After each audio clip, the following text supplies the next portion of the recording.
प्रिय विद्यार्थियों, एक बार पुनः मैं डॉक्टर पवन कुमार सिंह आपके अपने YouTube चैनल सालनी हिंदी ज्ञान गंगा के माध्यम से आपके बीच हाजिर हूँ। प्रिय विद्यार्थियों, हिंदी साहित्य की ये जो श्रृंखला हम लोग शुरू किए हैं, इस श्रृंखला से आप जुड़िए और भी विद्यार्थियों को जोड़ने का उपक्रम करिए, सहयोग करिए, उनको बताइए कि वह भी सालनी हिंदी ज्ञान गंगा YouTube चैनल को सब्सक्राइब करें और प्रतिदिन इस चैनल पर जो भी वीडियो अपलोड किया जाए वो भी उसका अध्ययन करें और लाभान्वित हों।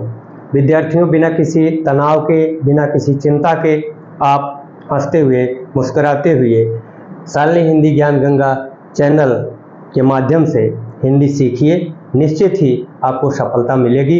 इसी कामना के साथ मैं आज के विषय को शुरू करता हूं। विद्यार्थियों, आज का विषय है हिंदी साहित्य इतिहास लेखन परंपरा में प्रथम इतिहासकार। और हिंदी साहित्य इतिहास लेखन परंपरा के जो दूसरे इतिहासकार हैं, इनके बारे में हम चर्चा करेंगे। विद्यार्थियों, हिंदी साहित्य इतिहास लेखन की एक सुदीर्घ परंपरा है और इस परंपरा का श्री गणेश हिंदी साहित्य इतिहास लेखन में प्रथम इतिहासकार के रूप में गारसा दतासी को माना जाता है। गारसा दतासी जो एक फ्रेंच विद्वान है, एक फ्रेंच विद्वान ने हिंदी साहित्य के इतिहास के प्रथम ग्रंथ को लिखने का श्रेय प्राप्त किया है। गारसा दतासी ने हिंदी साहित्य का जो इतिहास ग्रंथ लिखा, उन्होंने नाम दिया इस्तवार द ला लिटरेचुर एंदुई ए हिंदुस्तानी। ये इनके ग्रंथ का नाम है। विद्यार्थियों, इसको आप अच्छी तरह से नोट कर लेंगे। हिंदी साहित्य इतिहास लेखन की परंपरा में प्रथम इतिहासकार का गौरव प्राप्त है गारसा दतासी को। गारसा दतासी एक फ्रेंच विद्वान थे। यह सब छोटे छोटे सवाल पूछे जाएंगे। आप ये इन सबको अच्छी तरह से जानते रहेंगे तो आप किसी भी सवाल का जवाब बड़ी ही सरलता से दे पाएंगे। विद्यार्थियों, टेंशन लेने की ज़रूरत नहीं है, तनाव लेने की ज़रूरत नहीं है। एकदम आराम से अगर आप वीडियो क्रमवार देखेंगे और उसका अध्ययन करेंगे तो आपको एक एक पंक्ति में कई कई सवाल नजर आएंगे। जैसे हिंदी साहित्य इतिहास लेखन परंपरा का प्रथम इतिहास ग्रंथ किसने लिखा, एक उत्तर हो जाएगा गारसा दतासी ने। हिंदी साहित्य इतिहास ग्रंथ लिखने वाले विद्वान किस देश के थे, तो आप बताएंगे कि वो विदेशी थे, फ्रेंच विद्वान थे। और अगला प्रश्न इसी से बनेगा कि उनके ग्रंथ का क्या नाम है, या गारसा दतासी द्वारा लिखित हिंदी इतिहास विषयक ग्रंथ का क्या नाम है। तो विद्यार्थियों, आप जान पाएंगे इस्तवार द ला लिटरेचुर एंदुई ए हिंदुस्तानी नाम से गारसा दतासी ने हिंदी साहित्य का प्रथम इतिहास ग्रंथ लिखा और यह 2 संस्करण में प्रकाशित हुआ। यह भी आपको ध्यान देना है कि प्रथम संस्करण 2 भागों में प्रकाशित हुआ। कितने भागों में? 2 भागों में। इसका जो पहला भाग है वो 1839 ईस्वी में प्रकाशित हुआ और प्रथम संस्करण का जो दूसरा भाग है ये 1847 ईस्वी में प्रकाशित हुआ। तो इसको भी अच्छी तरह से आपको ध्यान में रखना है कि हिंदी साहित्य का जो प्रथम इतिहास ग्रंथ गारसा दतासी ने लिखा, इस्तवार द लिटरेचुर एंदुई हिंदुस्तानी नाम से, ये 2 संस्करण में प्रकाशित हुआ। पहला संस्करण 2 भागों में, पहला संस्करण ही 2 भागों में है। एक 1839 में प्रकाशित हुआ और दूसरा भाग 1847 ईस्वी में प्रकाशित हुआ। जबकि इस ग्रंथ का दूसरा संस्करण हम देख पा रहे हैं, यह दूसरा संस्करण 1871 ईस्वी में प्रकाशित हुआ। विद्यार्थियों, यहाँ भ्रम की स्थिति उत्पन्न हो जाती है। कभी कभी पूछ लेगा प्रश्न में इस्तवार द लिटरेचुर एंदुई हिंदुस्तानी ग्रंथ का प्रथम संस्करण कब प्रकाशित हुआ, तो आप लिखेंगे प्रथम संस्करण 1839 और 1847 में 2 भाग के रूप में प्रकाशित हुआ। क्या पहला भाग कब प्रकाशित हुआ, तो 1839 में। भ्रम की स्थिति उत्पन्न होती है जब पूछ लेगा कि इस्तवार द ललित ऋतुरंदुय हिंदुस्तानी ग्रंथ का द्वितीय संस्करण कब प्रकाशित हुआ, तो तमाम विद्यार्थी द्वितीय संस्करण 1871 ईस्वी में प्रकाशित हुआ, लेकिन उत्तर देते हैं अगर विकल्प में 1847 दिया रहता है तो यह द्वितीय भाग उनके मस्तिष्क में विराजमान रहता है, पहले से विद्यमान रहता है, और वो ध्यान नहीं देते हैं कि यह द्वितीय भाग पूछ रहा है कि द्वितीय संस्करण पूछ रहा है, और इस भ्रम में वो गलत उत्तर दे देते हैं। इसलिए आपको विद्यार्थियों यहाँ ध्यान रखना है कि प्रथम संस्करण 2 भाग में 1839 में और इसका दूसरा भाग 1847 में। प्रश्न पूछ लेगा इस्तवार द ललित ऋतुरंदुय हिंदुस्तानी ग्रंथ का दूसरा भाग कब प्रकाशित हुआ। जब दूसरा भाग पूछ ले तब 1847 उत्तर लिखना है, और जब दूसरा संस्करण पूछ ले तब आपको 1871 उत्तर देना है। तो इसलिए सावधान होकर के जो है आप अध्ययन कीजिए और सावधानी पूर्वक आप परीक्षा में प्रश्नों के जवाब दीजिएगा, तो निश्चित ही त्रुटियों की संभावना बहुत कम रहेगी। आगे विद्यार्थियों हम देखते हैं कि यह जो ग्रंथ लिखा गया, इस ग्रंथ का 2 संस्करण हमने जान लिया, और इस पर जो अगला प्रश्न पूछा जाता है या प्रश्न बनाया जाता है तो पूछ लिया जाता है कि गारसा दत्तासी द्वारा लिखित इतिहास ग्रंथ किस भाषा में है। तो यह फ्रेंच भाषा में है। किस भाषा में है? फ्रेंच भाषा में है। यह ध्यान रहे, गारसा दत्तासी द्वारा लिखित हिंदी साहित्य का प्रथम इतिहास ग्रंथ फ्रेंच भाषा में प्रकाशित हुआ है, और यह फ्रेंच भाषा में लिखा गया है। इसमें कितने कवियों को सम्मिलित किया गया है, तो 738 कवियों को सम्मिलित किया गया है। यह भी सवाल पूछा जाएगा कि गारसा दत्तासी द्वारा लिखित इतिहास ग्रंथ में कुल कितने कवि सम्मिलित हैं। जब कुल कवियों की बात होगी, कुल कवि कितने हैं इस पर सवाल आएगा, तो आपको 738 कवि ध्यान में रखना है। और ये पूछ लेगा कि गारसा दत्तासी द्वारा लिखित इतिहास ग्रंथ में हिंदी के कितने कवि हैं, तो आपको यह ध्यान रहे हिंदी के 72 कवियों को सम्मिलित किया गया है। केवल 72 कवियों को सम्मिलित किया गया है, और शेष जितने भी कवि हैं वो उर्दू के शायर या कवि हैं।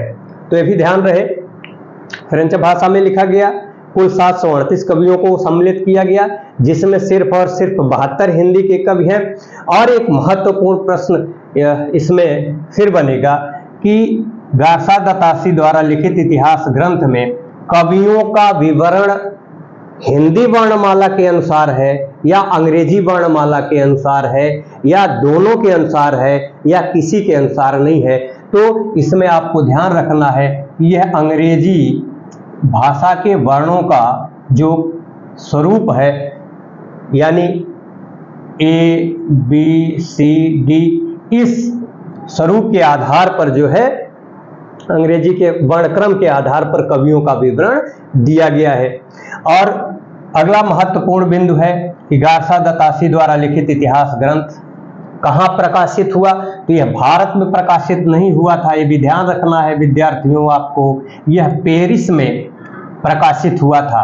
कहाँ प्रकाशित हुआ था? पेरिस में। ये आप नोट कर लीजिएगा।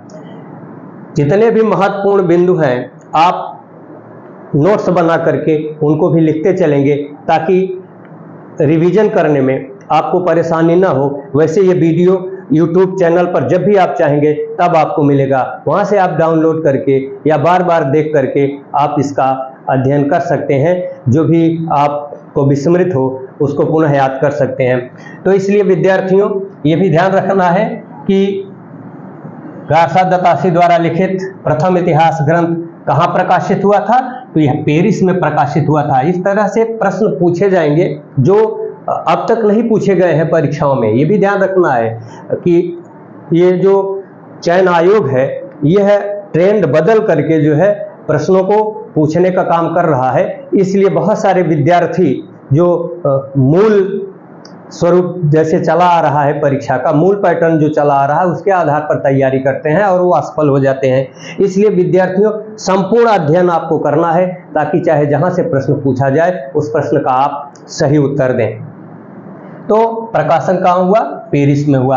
और किसके द्वारा हुआ प्रकाशन ये भी देखिए। ग्रेट ब्रिटेन व आयरलैंड की प्राच्य साहित्य अनुवादक समिति द्वारा प्रकाशित हुआ। ये भी बहुत महत्वपूर्ण है। इस तरह के प्रश्न बनाए जा सकते हैं, तो आपको यह ध्यान रखना है कि ग्रेट ब्रिटेन व आयरलैंड की प्राच्य साहित्य अनुवादक समिति द्वारा पेरिस में इस ग्रंथ का प्रथम संस्करण 1839 ईस्वी में प्रकाशित हुआ, दूसरा भाग 1847 ईस्वी में प्रकाशित हुआ और दूसरा संस्करण 1871 ईस्वी में प्रकाशित हुआ। तो आप अच्छी तरह से इसको अपने मन मस्तिष्क में बैठा लेंगे। अब इस ग्रंथ की जो अन्य महत्वपूर्ण बातें हैं उस पर ध्यान देने की जरूरत है। इस्तवार दाला लिटरेचर एंदुई या हिंदुस्तानी ग्रंथ में आप देखेंगे काल विभाजन और नामकरण का प्रयास नहीं किया गया है। ये भी ध्यान रखना है कि ये पहला इतिहास ग्रंथ है हिंदी साहित्य के इतिहास लेखन परंपरा का जिसमें काल विभाजन और नामकरण का प्रयास नहीं किया गया है। और एक और ध्यान देने योग्य बात है कि इस ग्रंथ में एक शब्द आया है एंदुई। आप देख रहे हैं एंदुई एक शब्द आया है। इस एंदुई शब्द का कभी कभी परीक्षा में अर्थ पूछ लेता है कि इसका अर्थ क्या है। तो एंदुई शब्द का अर्थ होता है हिंदवी या हिंदी, और हिंदुस्तानी जो शब्द है इस शब्द का अर्थ होता है हिंदुस्तानी। तो ये भी आपको ध्यान रखना है। और इसी से जुड़ा एक अत्यंत महत्वपूर्ण प्रश्न है, एक अत्यंत महत्वपूर्ण सवाल है विद्यार्थियों। आप देखेंगे कि ये ग्रंथ किस भाषा में लिखा गया है? फ्रेंच भाषा में लिखा गया है। लेकिन इसी ग्रंथ को हिंदुस्तान में रहने वाले लोगों के लिए, भारतवासियों के लिए, हिंदी प्रेमियों के लिए, कि वे भी गारसा दत्तासी द्वारा लिखित इतिहास ग्रंथ को हिंदी भाषा में समझ सकें, इसलिए इस ग्रंथ का हिंदी भाषा में अनुवाद किया है डॉक्टर लक्ष्मी सागर वार्ष्णेय ने। किसने किया है? डॉक्टर लक्ष्मी सागर वार्ष्णेय ने। और ये किस नाम से किया है? हिंदुई साहित्य का इतिहास नाम से किया है। और 1952 ईस्वी में इस ग्रंथ को प्रकाशित कराया है। कब? 1952 में। किस नाम से लिखा है? हिंदुई साहित्य का इतिहास नाम से लिखा है। किसने लिखा है? डॉक्टर लक्ष्मी सागर वार्ष्णेय ने। और अनुवाद किया है, अनुवाद किया है हिंदी भाषा में। ये आपको ध्यान रहे। तो प्रिय विद्यार्थियों, ये हिंदी साहित्य इतिहास लेखन परंपरा में प्रथम इतिहासकार गारसा दत्तासी को हमने जाना।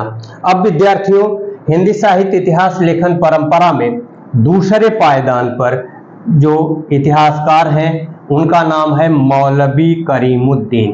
क्या नाम है? मौलवी करीमुद्दीन। मौलवी करीमुद्दीन ने गारसा दत्तासी के बाद उर्दू भाषा में, किस भाषा में? उर्दू भाषा में तज़किरा ईश्वरा ई हिंदी नामक इतिहास ग्रंथ का प्रणयन किया। ये उर्दू भाषा में लिखा और ये लिखा 1848 ईस्वी में। ये सन बहुत ही महत्वपूर्ण है, इनको याद करना।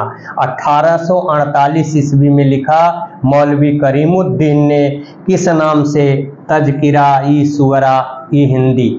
तज़किरा, तज़किरा का मतलब जीवन चरित्र से होता है, सूरा का मतलब होता है चर्चा पर चर्चा से। यानी इस ग्रंथ में हिंदी और उर्दू के कवियों के बारे में, उनके जीवन चरित्र के बारे में विवरण मिलता है। और ये उर्दू भाषा में लिखा गया ग्रंथ है। 1848 ईस्वी में लिखा गया और इसको प्रकाशित कराने का श्रेय दिल्ली कॉलेज को है। श्रेय किसको है? दिल्ली कॉलेज को। यानी दिल्ली कॉलेज द्वारा इस ग्रंथ को प्रकाशित किया गया कि जनसाधारण भी या हिंदी प्रेमी जो हिंदी को पढ़ना चाहते हैं ऐसे लोग भी इस ग्रंथ के बारे में जाने। और इस ग्रंथ में कवियों की जो संख्या है विद्यार्थियों, यह भी बहुत महत्वपूर्ण है। कितने कवि सम्मिलित किए गए? 1004 कवि सम्मिलित किए गए। 1004 कवि सम्मिलित किए गए और जिसमें हिंदी भाषा के सिर्फ 62 कवियों को शामिल किया गया है। हिंदी भाषा के कितने कवि सम्मिलित हैं?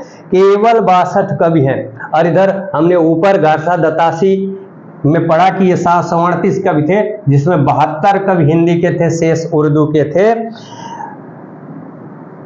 जबकि मौलवी करीमुद्दीन ने 1004 कवियों के जीवन चरित्र को उद्घाटित किया है अपने इतिहास ग्रंथ में, जिसमें हिंदी भाषा के केवल 62 हैं, शेष उर्दू भाषा के हैं। ये भी ध्यान में रखना है आपको। 1000, इस तरह से भी प्रश्न पूछ लिया जाएगा कि 1000 कवियों के जीवन वृत्त को किस इतिहास ग्रंथ में वर्णित किया गया है, तो आपको याद होना चाहिए कि मौलवी करीमुद्दीन द्वारा लिखित इतिहास ग्रंथ तज़किरा-ई-शुअरा-ई हिंदी, जिसे तबक़ात शुअरा भी कहते हैं, इस नाम से भी जाना जाता है। और इसी ग्रंथ में 1004 कवियों को सम्मिलित किया गया है, जिसमें 62 कवि हिंदी के हैं, बाकी शेष कवि जो है उर्दू भाषा के हैं। अब विद्वानों को मैं विद्यार्थियों को ये बताना चाहता हूँ कि इन विद्वानों ने जो भी इतिहास ग्रंथ लिखा है, ये इन्होंने अपने तरफ से पूरा प्रयास किया है कि एक व्यवस्थित इतिहास ग्रंथ दिया जाए, लेकिन किसी न किसी कारणवश किसी न किसी बिंदु का अभाव रहा है सभी के इतिहास ग्रंथ में। तो इस इतिहास ग्रंथ में कालक्रम का तो ध्यान रखा गया, कवियों के कालक्रम को, यानी जीवन, जन्म क्रम के आधार पर कवियों का विवरण मिलता है। कवियों का विवरण मिलता है, परंतु नामकरण का अभाव है। लेकिन जो नामकरण होना चाहिए, जो विभाजन होना चाहिए, काल विभाजन एवं नामकरण में नामकरण का सर्वथा अभाव है। इस कारण यह अधिक लोकप्रिय नहीं हो पाया है। विद्यार्थियों, इस संपूर्ण जानकारी को आप अच्छे से वीडियो के माध्यम से देखिएगा और लोगों तक शेयर करिएगा। उनसे अपील करिएगा कि वो सालनी हिंदी ज्ञान गंगा चैनल को अधिक से अधिक शेयर करें, सब्सक्राइब करें, और जो कुछ भी इस चैनल के माध्यम से आपको ज्ञान दिया जाएगा वो पुष्ट जानकारी रहेगी, किसी भी तरह की भ्रामक जानकारी नहीं रहेगी और स्पष्ट जानकारी आपको प्रदान की जाएगी, ताकि आपका जो लक्ष्य है, आपका जो उद्देश्य है सफलता प्राप्त करने का, उसमें हमारा भी योगदान सम्मिलित हो। प्रिय विद्यार्थियों, बिना किसी दबाव के, बिना किसी टेंशन के आप परीक्षा में लगे रहिए। जब भी परीक्षा होगी आप निश्चित रूप से परीक्षा दीजिएगा और ईश्वर आपको सफल करे, इसी मनोकामना के साथ मैं आपसे आज्ञा लेता हूं और फिर एक नए वीडियो के साथ, नई जानकारी के साथ इस चैनल के माध्यम से हाजिर रहूंगा। विद्यार्थियों, आपको ढेर सारी शुभकामनाएं। ईश्वर हर खुशी दे। जय हिंद, जय हिंदी, जय भारत।